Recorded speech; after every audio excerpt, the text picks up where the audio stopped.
هونەر ساڵی یەکێک لە فۆتۆگرافەرە دیارەکانی کوردە کە ساڵانە چەندین فۆتۆی ناوەزە بە تایبەتی لە سۆشیال میدیاکانی خۆیەوە نمایشەکات و بەشداری لە چەندین پێشانگای نێودەوڵەتی و چەندین پێشانگای تایبەتیش ئەکاتەوە. لە ئێستادا 50 فۆتۆی تایبەتی لە پێشانگایەکدا نمایش دەکات بە ناوی گەڕان بە دوای سێبەرەکاندا.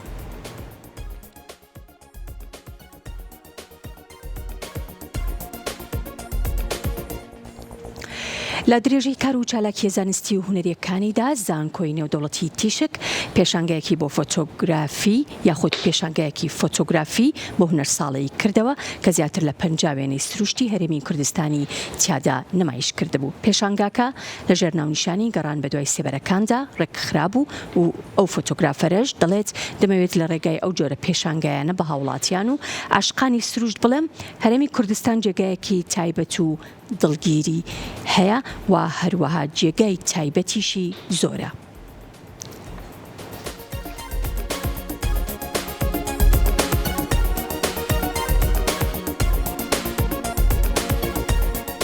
پێشانگای فۆتۆگرافی گەڕان بە دوای سێبەرەکان پێکهاتبوو لە 35 فۆتۆ کە دەتوانم بڵێم هەموو ناوچەکانی کوردستانی تیادایە بەبێ جیاوازی لە هەموو وەرزەکانی ساڵ. هەمان زمان لێرەدا یەک پارچەی هەموو کوردستان و هەرێمی کوردستانە کە دەتوانم بڵێم فۆتۆیەکانیش ئەگە سیرکەی ئەو شوێنانن کە خەڵک تەواو بە ئاسانی دەستیان پێ ناکات کە زۆر پاکن لە هەموو کوردستان.